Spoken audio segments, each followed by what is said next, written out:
ये बात हुआ। हफीज होशियारपुरी का कलाम है, बड़ी मशहूर गजल है। खान साहब ने छेड़ दी तो इसलिए सुना रहे।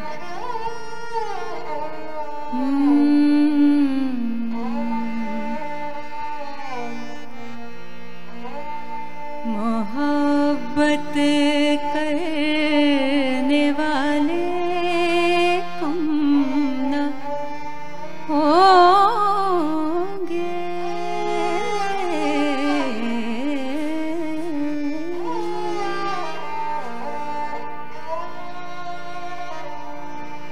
मोहब्बत करने वाले कम न होंगे, तेरी महफिल में लेकिन हम ना होंगे। मोहब्बत करने वाले कम ना होंगे,